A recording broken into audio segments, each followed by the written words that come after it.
Ukraine says its forces have seized back all areas around Kyiv, claiming complete control of the capital region for the first time since Russia launched the invasion. As Russian troops regrouped for battles in East Ukraine, towns surrounding Kyiv bore scars of 5 weeks of fighting. Civilians laid scattered over streets near mangled wrecks of burnt-out Russian tanks and unexploded rockets. Ukraine's troops have retaken more than 30 towns and villages around Kyiv since Russia pulled back from the area this week, Ukrainian presidential advisor Oxy Arestovich said. At one recaptured town reached by, residents tearfully recalled brushes with. The first time, I went out of the room and a bullet broke the glass, the window, and got stuck in the dresser, said Maria Jelazova, 74, in the country town of Bucha. The second time, shattered glass almost got into my leg. Camera icon Ukraine retakes Kyiv as Russian troops withdraw, the country's defense ministry says. AP. Bucha's mayor Anatoly Fedoruk said more than 300 residents had been. We don't want them to come back, Jelazova said. I had a dream today that they left and didn't come back. Russia has depicted its drawdown of forces near Kyiv as a goodwill gesture in peace talks, which last convened on Friday. Ukraine and its allies say Russia was forced to shift its focus to East Ukraine after suffering heavy losses near Kyiv. Since sending troops on February 24 in what it calls a special operation to demilitarize its neighbor, Russia has failed to capture a single major city and has instead laid siege to urban areas, uprooting 1/4 of Ukraine's population. Your cookie settings are preventing this third-party content from displaying. If you'd like to view this content, please adjust your cookie settings. To find out more about how we use cookies, please see our cookie guide.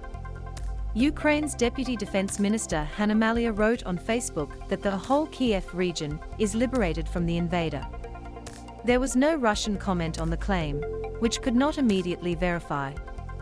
Both sides described talks held this week in Istanbul, and by video link, as difficult.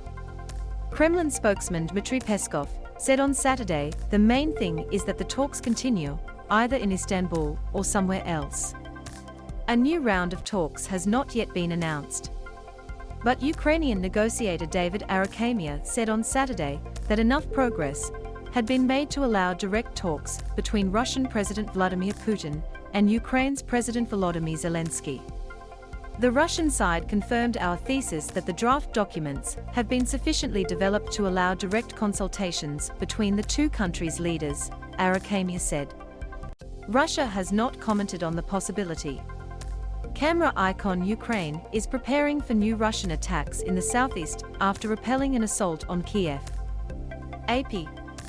Among those near Kyiv was Maxim Levin, a Ukrainian photographer and videographer who was working for a local news website and was a long-time contributor to. His body was found in a village north of Kyiv on April 1, the news website pound.ua where he worked said on Saturday. In the east, a Red Cross convoy was again seeking to evacuate civilians from the besieged port of Mariupol after abandoning an attempt on Friday over security concerns. It was not expected to reach the port until at least Sunday. Tens of thousands of civilians remain trapped with scant access to food and water in Mariupol, Russia's main target in Ukraine's southeastern region of Donbass. Your cookie settings are preventing this third-party content from displaying. If you'd like to view this content, please adjust your cookie settings. To find out more about how we use cookies, please see our cookie guide. Some civilians who have escaped Mariupol and reached Zaporizhia said Russian soldiers seeking Ukrainian fighters repeatedly stopped them as they fled. They stripped the men naked, looked for tattoos, said Dmitro Kartavov, a 32-year-old builder, adding that the troops paid particular attention to the men's knees. I work, I do repairs, naturally my knees these are working knees. They say climbed trenches, dug, and the like. International Committee of the Red Cross spokesperson Ewan Watson said its convoy had departed the city of Zaporizhia, some 200 kilometers from Mariupol, and would spend the night en route. Russia blamed the ICRC for the delays.